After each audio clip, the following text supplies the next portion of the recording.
¿Qué tal? ¿Cómo estáis?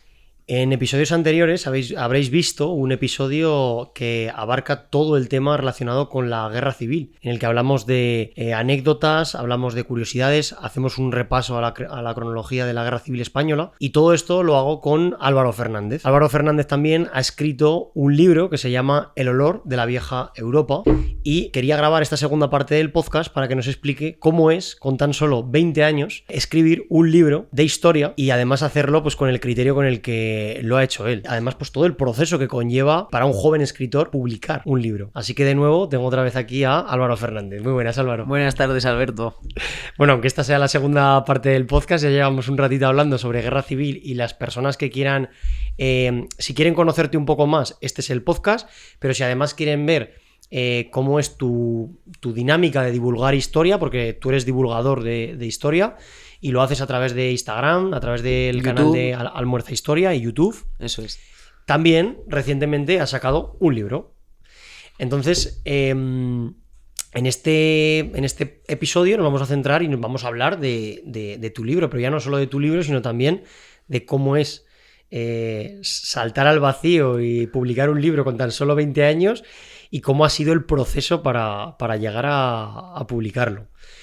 Y antes de nada, pues casi me gustaría preguntarte a ti y saber un poquito más de ti, ¿no? Porque tú, Álvaro, bueno, primero, si quieres contar de dónde eres. Sí, bueno, pues nada, un saludo a toda la audiencia. Tenéis que ir a ver el podcast de la Guerra Civil, eso primero. Bueno, mi nombre es Álvaro Fernández, yo soy de Elche, de una ciudad de la Comunidad Valenciana. Y nada, desde hace 5 años que me abrí la cuenta de Instagram, Almuerza Historia, pues todas las semanas divulgo píldoras sobre historia militar, sobre todo historia del siglo XX. Y bueno, pues nada, el resumen un poco es que esto se ha ido un poco de las manos. Es decir, yo al final lo comencé muy joven y meramente con un ánimo, ¿no?, de aprender y quizás incluso con la obligación de ponerse esa carga semanal de ampliar conocimientos poco a poco para compartirlo a una audiencia, y eso poco a poco pues bueno ha ido formando un poco mis gustos. Yo al inicio mis gustos históricos eran muchísimo más generales, pero claro, ha pasado un lustro y todo ha ido canalizándose en historia bélica y en concreto del siglo XX. Bueno, efectivamente pueden pasarse por mis canales a ver o a aprender, a escuchar, a debatir sobre muchos temas bélicos, pero esto que tenemos aquí delante, el libro, es una cosa diferente. O sea, es cierto que es la gran pieza divulgativa, ¿no?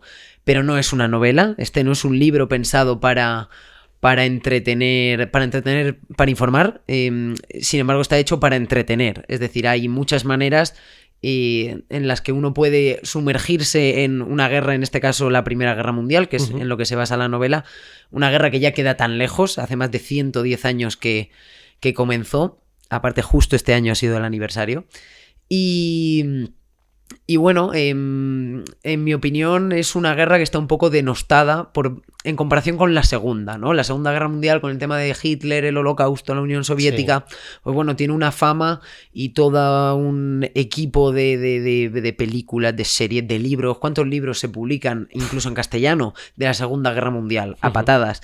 Y de la primera, ¿por qué no? O sea, es un tema tan aburrido. Entonces, bueno, se tiene la creencia, o así en el imaginario general, incluso en parte del sector histórico, que la Primera Guerra Mundial fue como una especie de no sé, de partido de voleibol, que hay dos equipos en una línea recta, uno sale, luchan y la vuelta, y el otro sale y otra vez en una línea recta, cuando realmente la Primera Guerra Mundial tuvo una profundidad muy importante. Yeah. Es decir, uno visita los campos de batalla y no son una línea recta, y ya está, una línea perfecta en la que es completamente visible el enemigo constantemente. Yeah. Y a nivel de escenario, además, tiene muchas particularidades que lo hacen un auténtico infierno, con todas las letras. Si te parece, antes de abarcarnos de hablar pues, sobre el libro, yo casi tengo más, bueno, de primeras más curiosidad por saber, claro, antes decías, empecé esto muy jovencito, pero es que tienes 20 años. Entonces, claro, cuando te interesas por la historia, dejando a un lado de momento el libro y luego hablaremos de él, ¿en qué momento dices, bueno, esto de la historia me gusta, pero es que luego ya quiero llegar al punto en el que dices, vale, voy a escribir un libro, ¿de qué lo escribo? De la Primera Guerra Mundial. Entonces quiero que nos expliques cómo ha sido ese proceso de, vale, aquí estoy y escribo este libro. Te lo dejo ahí Vale, perfecto. Bueno, pues mira, yo creo que es un dato que sobre todo a mi audiencia, que hay mucha que me sigue desde hace ya muchos años, en el momento uno no lo dice porque pues sabe que al final yo me abrí la cuenta con 14 años y el libro se publicó y yo tenía 19. Yo los 20 los acabo de cumplir hace nada, oficialmente. Y yo creo que más que, no, este podcast que es así como más personal, más que una cosa a ocultar es, pues no sé, una cosa de la que enorgullecerse antes de los 20, con poquitos días, muy poquitos, antes de cumplirlos, pues que el libro haya salido a la luz y bueno, haber logrado una cosa que a todas luces era un sueño. Yo...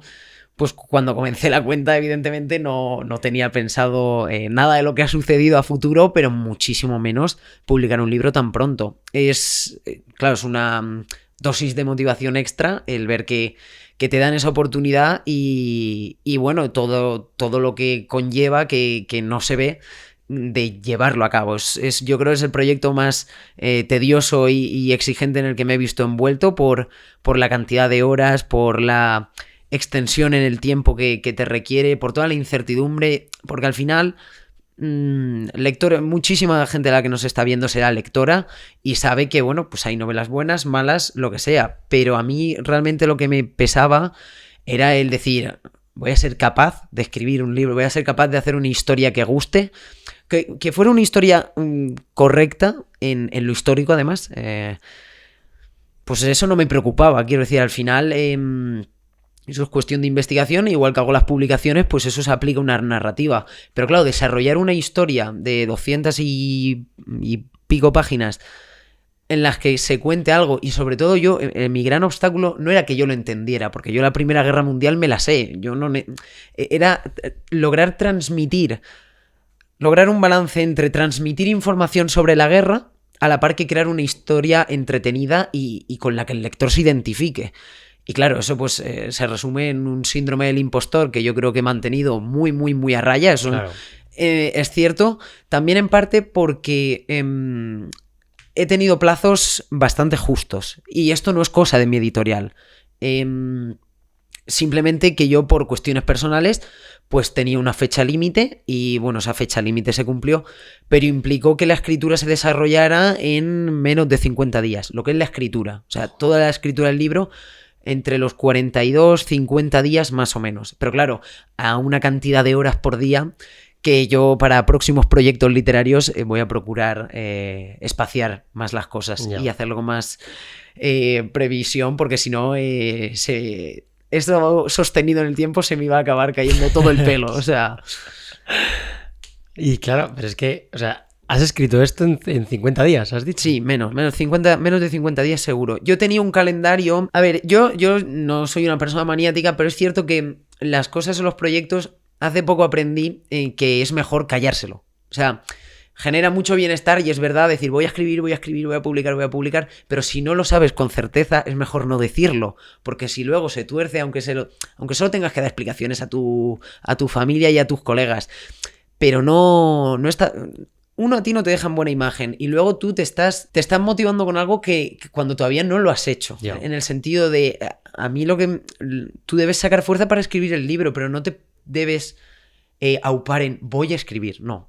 Cierra el contrato editorial, plantea la historia y cuando ya tengas la historia avanzada, pues ya ahí cuentas lo que quieras y dices que está el libro y que la gente lo compre y lo lea y todo lo que quiera. Y te voy a interrumpir un segundo. Sí. ¿Qué fue primero? ¿Pensar quiero escribir un libro, me da igual de qué? ¿O quiero hablar sobre la Primera Guerra Mundial o hacer una historia sobre la Primera Guerra Mundial por lo que comentabas de que está desnostada, de que quizás no se le da tanta importancia y eso te generaba un poco de... Pues mira, angustia? Fue una especie de combinación. O sea, cuando a mí se me ocurre la idea, aparte tengo la suerte que lo tengo anotado en un cuaderno, se me ocurre el 31 de enero del 2023. ¿vale? Y el libro se publicó el 18 de octubre del 2024, o sea, un año y pico largo. Vale. Y es como que la idea solo podía encajar en la Primera Guerra Mundial. Es decir, no hubo ningún momento en que la historia que a mí se me ocurrió valorar hacerla de la Segunda Guerra Mundial o de la Guerra Civil o de un conflicto postsoviético. Creo que los personajes, su esencia y el tono del libro solo era posible dentro de la Primera Guerra Mundial. Y bueno, también es verdad que parte de la idea influye de que yo la leo de un libro de la Primera Guerra Mundial.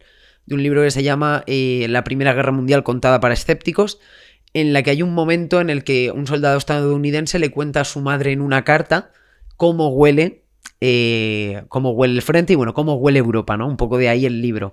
De todas maneras, para los curiosos, si os leéis la novela encontraréis el significado del título explícitamente, pero metido ahí con calzador, pero bueno, que le da sentido a mí. Es una cosa también que pensé, dije a ver qué título le pongo, porque yo siempre he querido que el título tenga que ver no con lo que se habla, sino con la esencia o el mensaje profundo que la obra pretende transmitir. ¿Cómo es escribir un libro? O sea, cuando tú eres consciente de que estás escribiendo un libro y vale, pero en el momento en el que se publique y lo tienes en tus manos, ¿qué es lo primero que sentiste cuando llegó tu libro? Bueno, pues emociona. Porque al final uno ve la portada, ¿no? Y la ve digitalmente muchísimo. El libro, y cualquiera que haya escrito sabe que su propio libro se lo ha leído realmente 10 veces.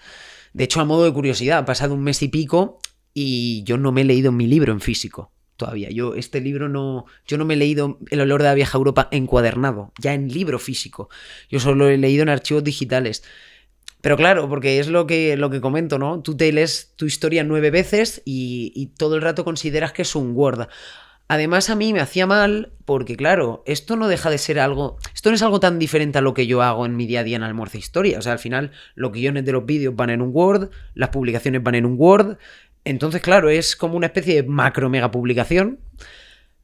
Pero el día que te llega, el día que coges y sobre tu cama pones todos los ejemplares que tienes para la presentación, es en el momento en el que dices, vale, esto es verdad realmente. Porque hasta el momento tú... Y además a nivel social, claro, porque tu entorno es entero y tal, se comenta, pero se comenta como algo muy abstracto. O sea, el olor de la vieja Europa en mi mente ha ocupado días, meses, y llega un punto en el que tus personajes son como... Yo he llegado a soñar con mis personajes porque es que estás muy inmerso en tu historia y al final cobran vida. O sea, a mis ojos me pasa leyendo novelas ajenas, pues escribiendo la mía, pues también. Y claro, llega un punto en el que cuando ya lo ves en tus manos dices, wow, dices...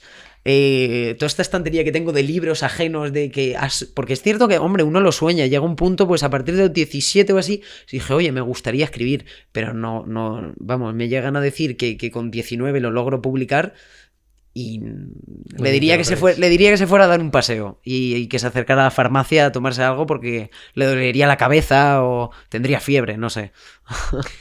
¿Cómo te organizabas para escribir el libro? Tú tenías una... Bueno, antes de nada, por comentarlo, tú me decías que estabas estudiando una carrera ahora mismo, claro. Al final tienes 20 años, pero también me comentabas que estabas trabajando, ¿no? O temporalmente... Sí, ahora yo recurrentemente suelo trabajar en librerías, además, y bueno, pues ahora toca otra vez y yo encantadísimo.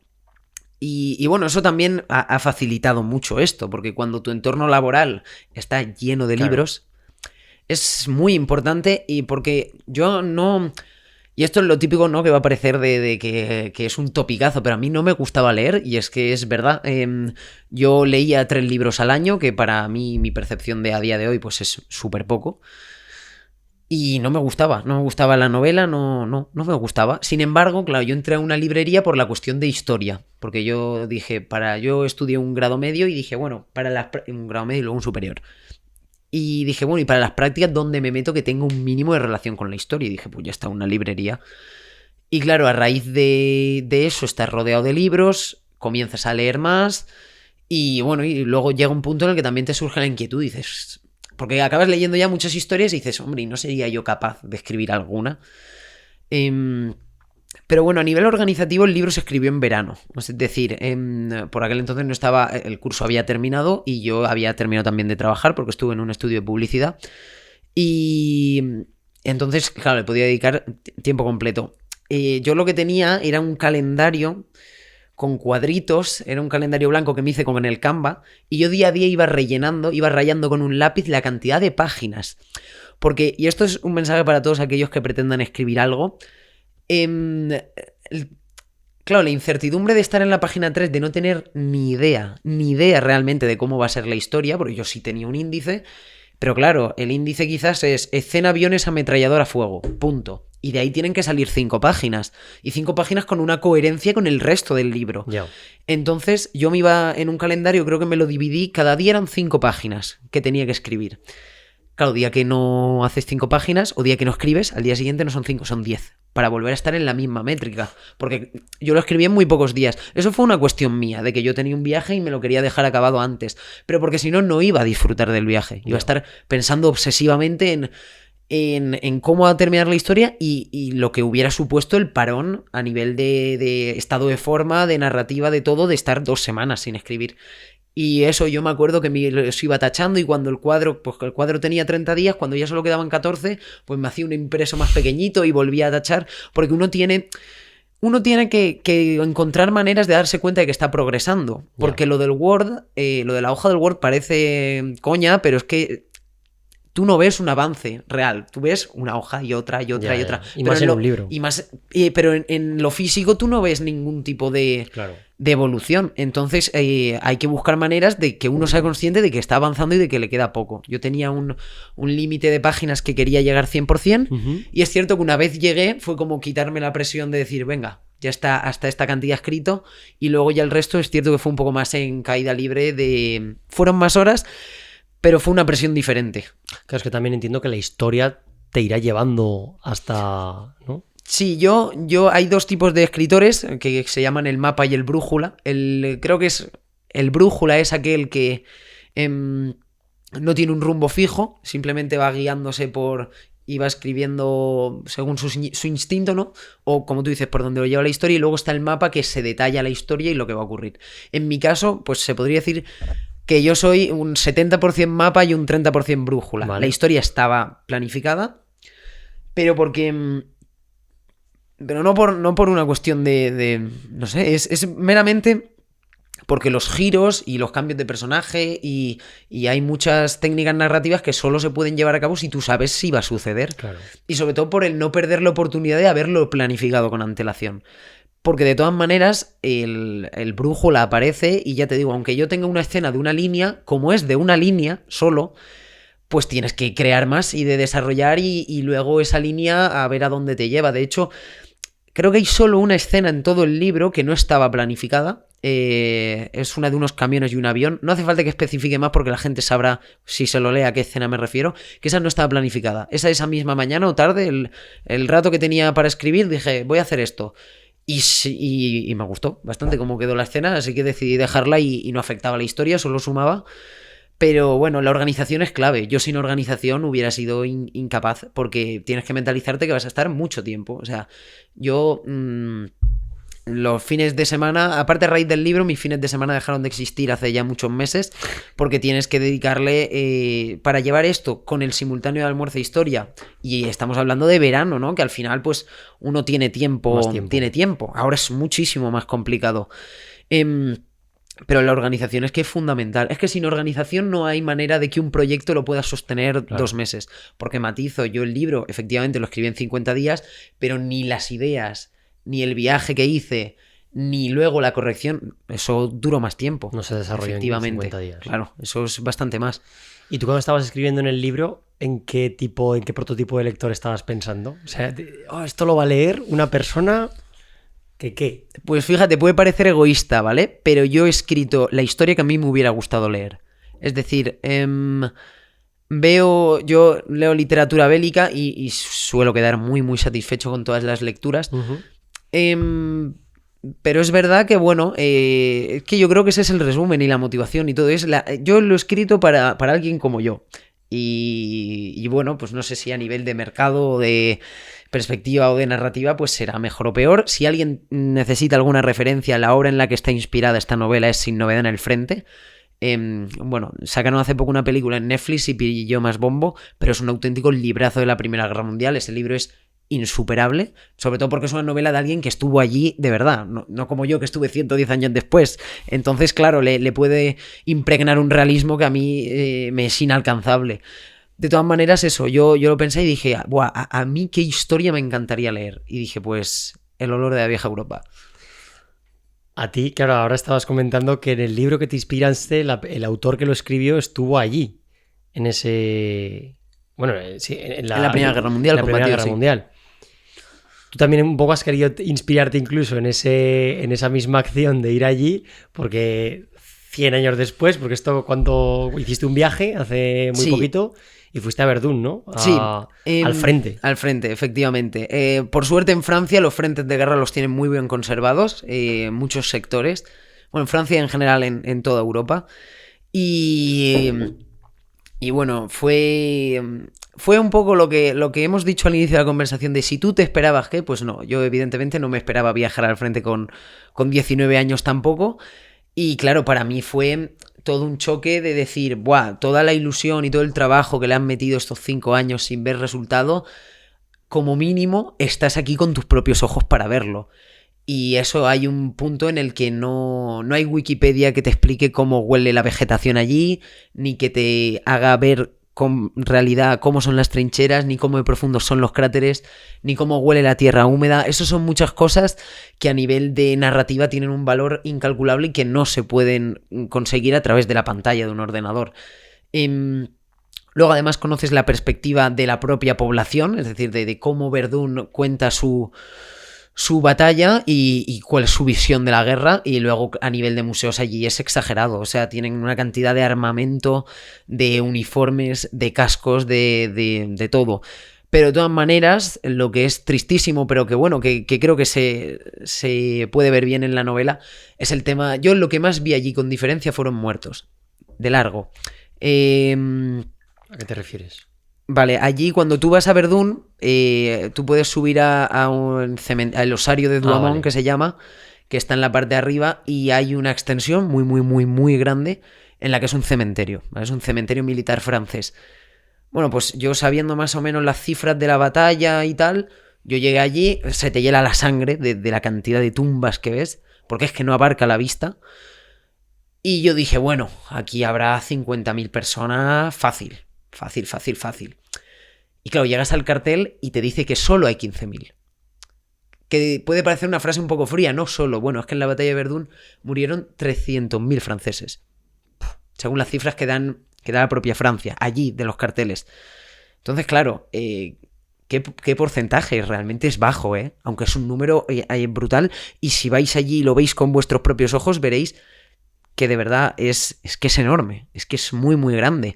De hecho, por las condiciones de la Primera Guerra Mundial, del uso masivo de la artillería, hay 100.000 personas, 100.000 combatientes que participaron en la batalla de Verdún, que no están enterrados, no están en el osario ni están enterrados, están allí.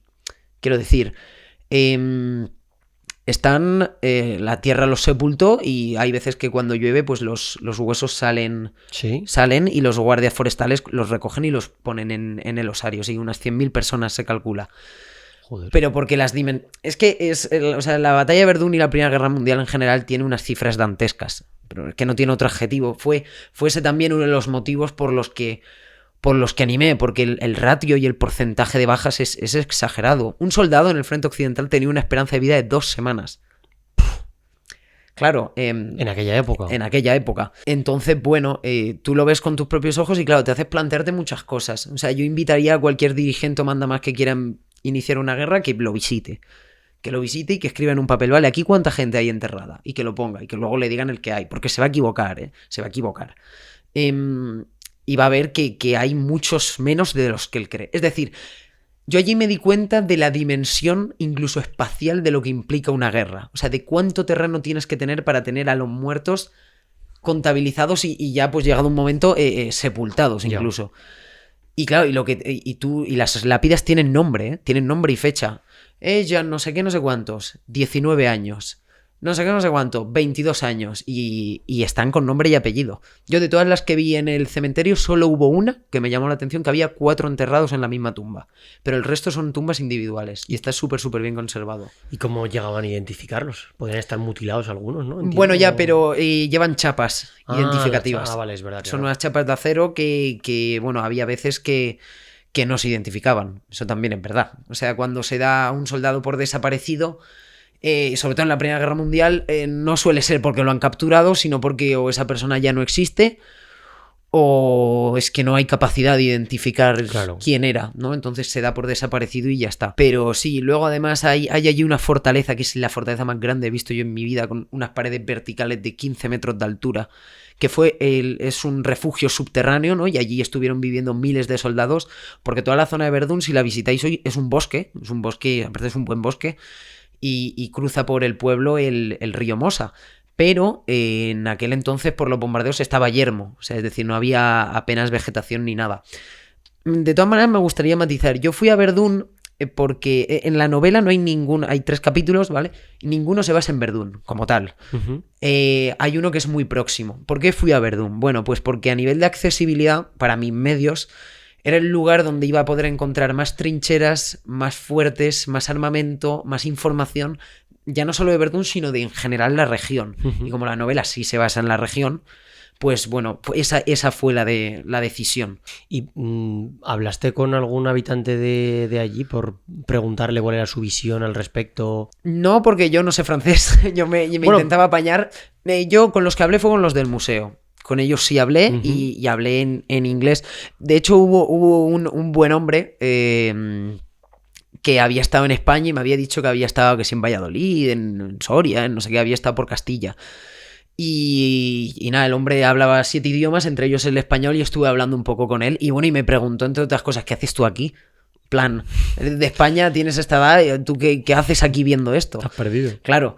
Y bueno, fui solo, fui 5 días, pero vamos, una experiencia súper recomendable. Si alguien... Era un viaje de trabajo al final, pero si alguien tiene la inquietud de viajar solo, por Europa es fantástico. Se aprende un montón, se coge muchísima perspectiva y bueno, el viaje en general a mí fue el primer golpe de realidad de decir, el libro va para adelante. Fue como también una especie de compromiso de decir, venga, voy a hacer la inversión en ir para así comprometerme a decir que el libro tiene que ser lo mejor que seas capaz de escribir. Una pregunta, aunque no tenga ahora mucho que ver con el libro, pero tú, por ejemplo, cuando viajas, ¿tienes la necesidad de previamente, antes de ir, de haberte estudiado todo lo posible o haber mirado absolutamente todo por lo que tienes curiosidad? ¿O hay veces que ves que es imposible y vas y ya está, aunque por dentro te acabe un poco jodiendo? A ver, en cuestiones militares suelo ir... Si voy a ir a un sitio en particular, yo qué sé, voy a ir a Belchite, por ejemplo. Te voy a interrumpir, perdona. Dime. ¿Te echaría para atrás en un viaje el hecho de que supieras que hay información que no tienes? No. Irías igualmente. Sí. Aunque no tuvieras el contexto... Sí, de hecho, a ver, llega un momento en el que un poco a nivel de contexto general, sobre todo si estamos hablando de guerras del siglo XX en Europa, uh-huh, prácticamente a cualquier sitio al que voy, pues bueno, nociones generales, estoy hablando. Es decir, yo, por ejemplo, voy a Burgos y sé lo que ha sucedido en Burgos a nivel histórico-militar, uh-huh, y lo sé interpretar y me interesa. Y de hecho, en todo caso, lo que puede ser es un aliciente a ir. O sea, hay lugares... Verdún es un pueblo de 20.000 personas, que no se piensa la gente que es una metrópoli súper grande. No.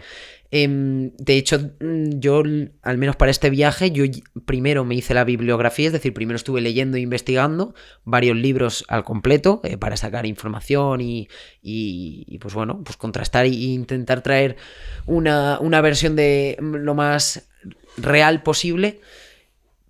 Y aun con toda la información vas allí y lo que te encuentras no son cosas que tú no es que no supieras, es que no eres consciente, es lo que he comentado antes, no eres consciente de lo que es un cráter de artillería hasta que te metes dentro, y eso que han pasado 100 años.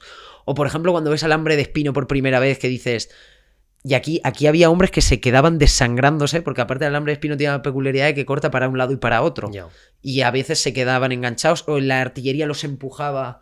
Y lo que es quedarse, ¿no? Impactado ahí, clavado y pues a saber en qué estado. Y son ¿Y cosas... siguen estando esos alambres? Sí, pero lo siguen conservando. Sí, están conservados. Joder. No todos, hay segmentos porque el alambre de espino es peligroso. Claro, por eso. De todas maneras, tú, por ejemplo, vas al fuerte de Douaumont, que es la gran fortificación que hay allí en el frente, y tú puedes subir y te puedes tropezar al lado de... O sea, tú te puedes caer en el alambre de espino. No hay... De hecho, no es complicado porque el fuerte cambió de manos 16 veces entre alemanes y franceses y está lleno de cráteres de artillería, y yo, de hecho, en aquel fuerte me resbalé un par de veces, en plan, porque... lo ha cubierto la vegetación, entonces tú crees que hay suelo, pero no hay suelo, entonces tú te caes. Y sí, puede suceder que tú te tropieces y te lo claves. A ver, no pasa nada en el sentido de que pues se llamaría una ambulancia, ¿no? Y ya está. Pero claro, el tema es que el alambre de espino que se conserve muy, muy poquito. O sea, estamos hablando de hilos. Pero allí no eran hilos, eran enredaderas y nubes de este tipo de alambre hecho para que te quedases ahí y no hubiera manera de sacarte. Joder, qué curioso. ¿Y alguna anécdota más que tengas así del viaje que recuerdes de ese viaje en concreto? Porque claro, fueron 5 días solo. Pues yo, y fui mi impresión, sin más. Yo, ya lo he dicho, yo subí al frente solo, andando y lloviendo. Lo de solo, pues lo decidí yo, lo de andando y lloviendo, o al menos lo de la lluvia, no es una cosa que yo decidí, pero bueno, me gustó porque era como experiencia Primera Guerra Mundial, ¿no? En todo su esplendor. Y hay un punto, sobre todo si conoces la información, que tú te comienzas a rayar. Es decir, por poner en contexto, la ruta que yo hice fue de 25 kilómetros, ¿vale? Eso son unas 6-7 horas andando. Y claro, tú vas por el bosque tú solo. Y yo he hecho senderismo muchos años, yo no tengo problema ni con el bosque ni con la montaña. Pero claro, tú estás en un sitio en el que está lleno de muertos, que sabes a ciencia cierta que hay proyectiles sin explotar en el suelo. Hay solo 2 zonas en Europa en las que no se puede vivir, que es la zona de exclusión de Chernóbil y la zona roja de la Primera Guerra Mundial. ¿Ah, sí? Sí, por la cantidad de explosivos, de cadáveres, en zonas de Bélgica de gas y de arsénico que hay en el suelo. Y entre ellas es Verdún. De hecho, allí en el frente solo está el museo y ya está. O sea, allí no hay vivienda, ni hay nada de nada. En un radio bastante generoso. Y hay carreteras, pero no hay vivienda, porque está prohibido vivir allí. Por la cantidad de explosivos que hay sin explotar. Claro, en la Primera Guerra Mundial había días que se podían lanzar 500.000 de proyectiles en un solo frente. Ya. Entonces... Claro, estamos hablando de una tierra húmeda como es la francesa, y que lo pude comprobar con mis propios ojos, de que se encharca y se embarra en 0, las trincheras se anegan y la tierra, los proyectiles se los come, los chupa y bueno, no son minas antipersonas, es decir, es visitable, pero hay carteles y en principio es recomendable que sepas con antelación que salirse del sendero puede implicar no una explosión, pero sí estar sobre buses. Es que lo ponen bastante claro y recomiendan la precaución y no sé qué. Pues yo, bueno, siendo conscientes de que son obuses y no son minas que han pasado 100 años, pues hombre, de un poco del sendero sí te sales, pero... En fin, no entraña una peligrosidad manifiesta. Por ejemplo, una imprudencia sería ponerte a cavar allí. Eso sí sería una imprudencia. Pero en sí lo que me impactó, perdón, que me he ido un poco. No, que está bien que lo comentaras. El hecho de que, con todo esto que estoy comentando, es como que el frente tiene su propia aura. Y eso que es un frente en paz y que allí ni hay alemanes, ni hay franceses, ni te va a caer una bomba. Pero da mal rollo. O sea... dicho de manera coloquial, ¿no? Tú pasas por un almacén que está derruido completamente, ves una pila de grano gigante y 2 tumbas ahí en medio, y llega un punto en el que tú y aparte es que yo tuve la suerte, porque es suerte, de que no es que... aquel día es que apenas fue nadie, yo iba andando solo, aparte como estaba lloviendo había como una especie de niebla, y te da la sensación como que el frente tiene como que te envuelve, y eso que es un frente en paz. Y es una sensación que cuesta un poco no sé, yo además no soy una persona especialmente valiente, cuesta un poco de llevar, pero bueno, pues tú sigues andando y ya está, no va a aparecer nadie, eso es evidente, pero no quita que estás solo en un país extranjero, fuera de tu casa, y dices... Y si ahora aparece un tío aquí en medio de la nada, pero bueno, eso sería... En general es que todo impacta, incluso allí tienen la Estatua de la Victoria, es una torre de un soldado de 30 metros de alto arriba de una escalinata con 2 pedazos de piezas de artillería, una a cada lado. Las dimensiones de todo aquello de verdad, es que es gigante. Todo, merece la pena visitarlo, lo visitaría 1 y 1000 veces. Me llama mucho la atención esto de los proyectiles, lo que estás diciendo, porque... O sea, lo de Chernobyl, lo que has comentado, que ahora mismo hay 2 zonas vetadas, digamos, en las que no debes de entrar. Y una de ellas es el Frente Rojo, has dicho que Es la zona roja. Zona roja. Sí, ese es un segmento en el que hubo una serie de batallas en las que el bombardeo de artillería fue tan intensivo que se recomienda, en algunas zonas está limitada incluso la agricultura, de que no es recomendable ponerse a hacer nada allí. Solo era por curiosidad, ¿se conoce cuándo fue la última vez que estalló un proyectil allí? Lo desconozco. Todos los años sacan, eso sí lo sé. Igual que en Berlín también sacan todos los años bombas de un trastero, sí. Lo que pasa en Berlín es por la Segunda Guerra Mundial, pero en Francia todos los años sacan obuses. Claro, si estamos hablando, te he dicho, 500.000 en un solo frente. Es que son dimensiones que son burradas, pero es que la Primera Guerra Mundial es una guerra de artillería. El arma que más mata no son ni las bayonetas, ni las balas, ni las ametralladoras, son los obuses de artillería. Y de hecho las trincheras, si uno ve una foto satelital del frente, las trincheras son en zigzag. Eso no es porque a los ingenieros dijeran, bueno, pues vamos a trabajar el triple para cubrir el mismo terreno. No, es porque la metralla, cuando sale en una línea recta, claro, arrasa con todo lo que tiene al lado. Si tú lo haces en zigzag, la metralla arrasa hasta aquí. Y ya está. Es por eso. Hostias, qué bueno. Claro, todas las edificaciones están pensadas para sobrevivir a esas cosas, incluida la fortaleza subterránea esa a la que fui, que haces un recorrido de media hora en tren por dentro de la fortaleza. Y te ponen unas gafas VR y te cuentan ahí, te ponen una historia animada, pero ahí también da mal rollo. O sea, de repente tú haces así, te quitan las gafas VR y ves sin la animación ni nada la galería y decir, Dios, y aquí vivían, comían, estaba el hospital, cocinaban decenas de miles de soldados, con riesgo de salir afuera y que les cayera un bombazo. Así dicho de manera coloquial. Sí, claro. Joder, qué curioso. No tenía ni idea de esto. ¿Tú recuerdas que algo te diera miedo? O sea, que te voy a preguntar 2 cosas. ¿Qué cosa es lo que más tristeza te produjo? ¿Y qué cosa es la que más miedo te produjo? Y si puede ser la que más te impactó, aunque igual lo puedes encasillar. Mira, la que me impactó muy rápido porque es el cementerio. O sea, el cementerio, yo había visto imágenes de todo lo que iba a ver, pero no hace justicia. Y yo le grababa fotos a mi familia y decía, pero es que da igual lo que aquí os enseño. O sea, es que no hace justicia. Lo que más pena me dio fue una tumba de un chaval que nació el mismo día que yo. O sea, murió, la fecha en la que yo nací. Y fue de las primeras tumbas que me encontré, una que estaba como a un lado y nada, era un chaval que creo que tenía aparte 20 o 21 años, no tenía más. Y me dio pena, porque al final dices, podría ser yo, ¿sabes? Pero en francés. Y lo del miedo, hubo un momento cuando ya me estaba volviendo, bajando del frente, lo que pasa no tiene que ver con la guerra, pero bueno, un poco sí con el viaje. Yo apenas había visto a nadie, pero en el fuerte, en el de Douaumont, había visto una persona como por la parte muy trasera del fuerte. Allí apenas va la gente, o sea, la gente normalmente se queda como en la parte más... Es un fuerte súper grande, que la gente no se piense que es un búnker de playa. Hasta el punto de que tú lo visitas por arriba. O sea, tú estás por el techo andando, ¿no? Y había un tío así con una esto negra y un perro, ¿vale? Total, que yo luego bajé y bajando por un bosque en el que, pues lo mismo, no me había encontrado a nadie, dio la casualidad de que otra vez me lo volví a cruzar como por el final. Y justo esa misma tarde, cuando estaba ya en mi apartamento, ¿no? Lo que pasa es que estaba a ras de suelo, trabajando, lo volví a ver pasar por la ventana. O sea, me dio un poco de... Hostias. No por... Claro, quiero decir, el hombre no está... Que es que quizás vive ahí, ¿sabes? Sí, pero para estar yo solo es como muy casual cruzármelo 3 veces en 3 sitios tan diferentes. Y además en todos los casos yo había salido el primero. Es decir, hubo un momento y dije, ¿este tío me está siguiendo? Y ahí sí fue el momento... Sí tuve... me dio mal rollo, miedo, si se puede llamar. Yo dije, voy a apretar el paso aquí y fui volando. 1 kilómetro entero fui rapidísimo.